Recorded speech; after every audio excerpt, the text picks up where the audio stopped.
ନମସ୍କାର, ଜୟ ଜଗନ୍ନାଥ। ଆସନ୍ତୁ ଜାଣିବା ଆଜି ସଫଳତାର ରହସ୍ୟ କ'ଣ ସେ ବିଷୟରେ।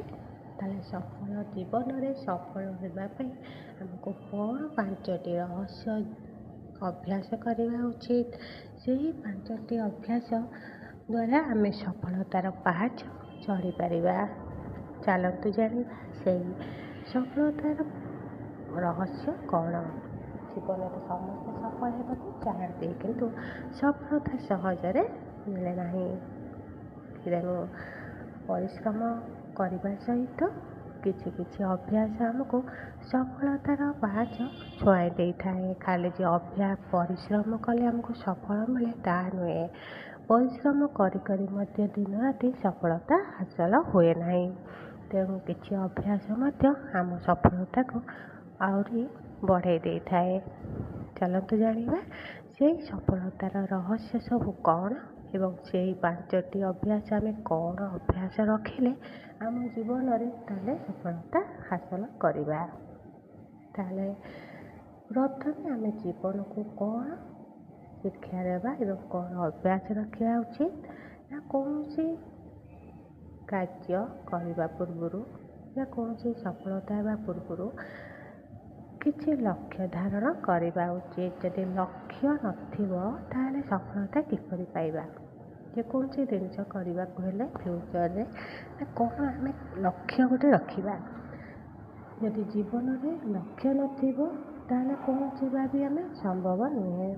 ତେଣୁ ଦିଗ ହେଉଛି ପ୍ରେରଣାର ଦେଇଥାଏ, ସମୟ ନଷ୍ଟ ନ ହେବାକୁ ମଧ୍ୟ ରୋକି ଦେଇଥାଏ। ଉଦାହରଣ ରମେଶ ଓ ସୁରେଶ, 2 ଜଣ ଛାତ୍ର। ରମେଶଙ୍କ ଲକ୍ଷ୍ୟ ଥିଲା ଡାକ୍ତର ହେବା ଏବଂ ସେ ଦିନକୁ 6 ଘଣ୍ଟା ପଢ଼ୁଥିଲେ। ସୁରେଶର କୌଣସି ମଧ୍ୟ ଲକ୍ଷ୍ୟ ନଥିଲା। ସମୟ ଏମିତି କଟିଗଲା। ରମେଶ ଡାକ୍ତର ହେଲା। ସୁରେଶ ଆଜି ଯାଏ ଦିଗ ଖୋଜୁଛି, କାହିଁକିନା ତା'ର କୌଣସି ବି ଲକ୍ଷ୍ୟ ନଥିଲା। ଲକ୍ଷ୍ୟ ନିର୍ଦ୍ଧାରଣ ହେଉଛି ସଫଳତାର ପ୍ରଥମ ପଦକ୍ଷେପ। ତେଣୁ ଲକ୍ଷ୍ୟ ସ୍ଥିର କର ଏବଂ ପରିଶ୍ରମ କରିବା ଦ୍ୱାରା ଆମକୁ ନିଶ୍ଚିନ୍ତ ସଫଳତା ମିଳିଥାଏ। ଦ୍ୱିତୀୟ ମନ୍ତ୍ର ହେଲା ଶିଷ୍ଟାଚାର ଓ ନିୟମିତ। ପ୍ରତିଭା ଠାରୁ ଅଧିକ ଶକ୍ତିଶାଳୀ ହେଉଛି ଶିଷ୍ଟାଚାର। ଏହାର ଅର୍ଥ ନିୟମିତ କାମ କରିବା, ଆଳସ୍ୟକୁ ଦୂରେଇ ଦେବା, ଦିନଚର୍ଯ୍ୟା ରଖିବା। କେଉଁ ସମୟରେ କ'ଣ କରିବା ତା'ର ଗୋଟେ ନିର୍ଦ୍ଦିଷ୍ଟ ସମୟ ରଖିବା ଉଚିତ। ଉଦାହରଣ ସେମିତି ଚାଲନ୍ତୁ ଜାଣିବା। ଗୋଟେ ଉଦାହରଣ ଦ୍ୱାରା ଆପଣମାନେ ବୁଝିପାରିବେ। ଏକ ଖେଳାଳି ପ୍ରତିଦିନ ପ୍ରାକ୍ଟିସ୍ କରେ। ବର୍ଷା, ଖରା, ଥଣ୍ଡା ଯାହା ବି ହେଲେ ସେ କେବେ ବି ଖେଳିବାକୁ ବନ୍ଦ କରେ ନାହିଁ। କିଛି ତାକୁ ଏଭଳି ରୋକିପାରେ ନାହିଁ। ନିୟମିତ ତାକୁ ଚମ୍ପିଆନ୍ କରେ। ଛୋଟ ଛୋଟ ନିୟମ ପ୍ରୟାସ ବଡ଼ ସଫଳତା ହିଁ ଆଣି ଦେଇଥାଏ। ତେଣୁ ଯେତେ କଷ୍ଟ ହେଉ, ଯେଉଁ ଲକ୍ଷ୍ୟ ପାଇଁ ଆମେ ଚାଲିଛନ୍ତି ତାକୁ କେବେ ରୋକିବା ନାହିଁ। ବିଫଳତାକୁ ଭୟ କରନ୍ତୁ ନାହିଁ। ବିଫଳତା ହେଉଛି ସଫଳତାର ବିପରୀତ ନୁହେଁ, ସଫଳତାର ଏକ ଅଂଶ। ତେଣୁ ମନେ ରଖନ୍ତୁ, ବିଫଳତା ଆପଣଙ୍କୁ ଶିଖାଏ, କିନ୍ତୁ ଭୁଲରୁ ଅନୁଭବ ମଧ୍ୟ ମିଳିଥାଏ। ଆମେ ଯଦି ଥରେ ବିଫଳତା ପାଇବା ତାହେଲେ କ'ଣ ପାଇଁ ବିଫଳତା ପାଇବା ତାହା ମଧ୍ୟ ଆମେ ଜାଣିପାରନ୍ତି ଏବଂ ଆଗକୁ ଆହୁରି ସହଜ ହୁଏ ସଫଳତା ପାଇଁ। ଏହାର ମଧ୍ୟ ଗୋଟେ ଉଦାହରଣ ମୁଁ ଏଠି କହୁଛି। ଏକ ଛୋଟ ଶିଶୁ ଚାଲିବା ଶିଖିଥିଲା ବେଳେ ବାରମ୍ବାର ସେ ପଡ଼ିଯାଏ। ଯଦି ସେ ପଡ଼ିବାକୁ ଭୟ କରିଥାନ୍ତା ସେ କେବେ ବି ଚାଲିପାରନ୍ତା ନାହିଁ, କିନ୍ତୁ ସେ ଯେତେ ପଡ଼ିଲେ ମଧ୍ୟ ଉଠିକି ଚାଲିବାକୁ ଚେଷ୍ଟା କରେ। ବିଫଳତା ହେଉଛି ଶିକ୍ଷକ, ଶତ୍ରୁ ନୁହେଁ। ତେଣୁ ବିଫଳତାରେ ଆମେ ଶିକ୍ଷା ଲାଭ କରିଥାଉ। ଏହା ଆମର ରାସ୍ତା ଦେଖାଇଥାଏ ସଫଳତା ପାଇଁ। ମନ୍ତ୍ର 4, ସକାରାତ୍ମକ ଚିନ୍ତାଧାରା। ଆପଣଙ୍କୁ ଯେପରି ଚିନ୍ତା କରନ୍ତି ସେପରି ଜୀବନ ସେହିପରି ହୋଇଯାଏ। ସକାରାତ୍ମକ ଚିନ୍ତା ଆମକୁ ଲାଭ ଦେଇଥାଏ, ମନରେ ଶାନ୍ତ ରଖିଥାଏ, ଆତ୍ମବିଶ୍ୱାସ ବଢ଼ିଥାଏ, ସମସ୍ୟାର ସମାଧାନ ମିଳେ। ତେଣୁ ସକାରାତ୍ମକ ଶକ୍ତି ଆମକୁ ବହୁତ ଶକ୍ତିବାନ କରିଥାଏ। ସେଇ ଚିନ୍ତା ସବୁବେଳେ ରଖିବା ଉଚିତ। ଉଦାହରଣ ହେଲା, 2 ଜଣ ଲୋକ ବର୍ଷାକୁ ଦେଖୁଛନ୍ତି। ଜଣେ କହିଲେ ଦିନଟା ବହୁତ ଖରାପ, ଅନ୍ୟ ଜଣକ କହିଲେ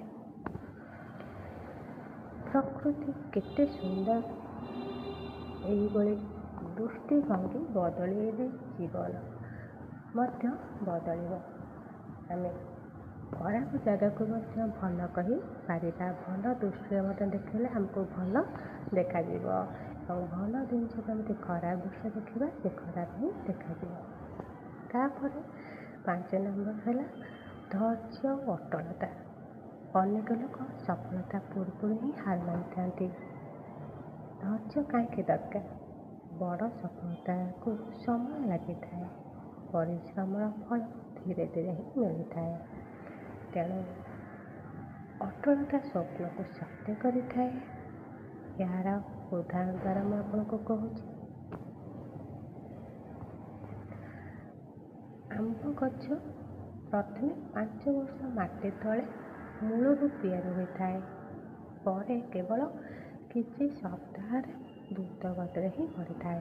କିନ୍ତୁ ଧୀରେ ଧୀରେ ସେ ଆରମ୍ଭରୁ ଧୀରେ ଧୀରେ ଭିତରୁ ହିଁ ବଢ଼ିଥାଏ, କିନ୍ତୁ ଆମକୁ ଜଣା ପଡ଼ିନଥାଏ। ଯେତେବେଳେ ସେ ଶେଷ ବେଳକୁ ବଢ଼େ, ଏତେ ଜୋରରେ ବଢ଼େ, ସେଥିପାଇଁ ଆମକୁ ଦେଖାଯାଏ ଯେ ବହୁତ ଜଲ୍ଦି ଶେଷରେ ହିଁ ବଢ଼ିଲା। ତେଣୁ ସଫଳତା ସବୁବେଳେ ଲେଟ୍ରେ ହିଁ ଆସିଥାଏ, କିନ୍ତୁ ନିଶ୍ଚିତ ଆସିଥାଏ। ସଫଳ ଲୋକଙ୍କର ସାଧାରଣ ଅଭ୍ୟାସ ଶୀଘ୍ର ଉଠିବା, ସମୟର ମୂଲ୍ୟ ବୁଝିବା, ସବୁବେଳେ ଶିଖିବାର ଚେଷ୍ଟା କରିବା ଓ ନିଜକୁ ଉନ୍ନତ କରିବା। ନେଗେଟିଭ୍ ଲୋକଙ୍କଠାରୁ ଦୂରେଇ ରହିବା। କାହିଁକି ନା ନେଗେଟିଭ୍ ଲୋକଙ୍କର ସବୁବେଳେ ପଛକୁ ଟାଣିବା ହିଁ ନୀତି। ତେଣୁ ସକାରାତ୍ମକ ଚିନ୍ତା ଆମକୁ ଶକ୍ତି ଦେଇଥାଏ। ଜୀବନରେ ସଫଳତା ଏକ ଦିନେ ନିଶ୍ଚିନ୍ତ ମିଳେ। ତେଣୁ ଏହାକୁ ଦିନକୁ ଦିନ ଠିକ୍ ଅଭ୍ୟାସ, ଠିକ୍ ଚିନ୍ତାଧାରା, ଅଟଳ ପ୍ରୟାସରେ ହିଁ ଫଳରୁ ମିଳିଥାଏ। ତେଣୁ ଆଜିଠାରୁ ଏହି 5ଟି ମନ୍ତ୍ର ଜୀବନରେ ଆପଣାନ୍ତୁ।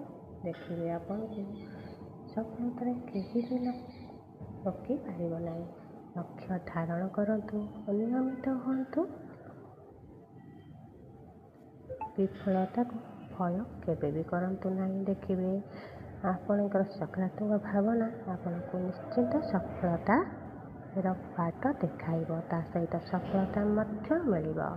ଧୈର୍ଯ୍ୟ ସବୁବେଳେ ଧରିବା ଉଚିତ।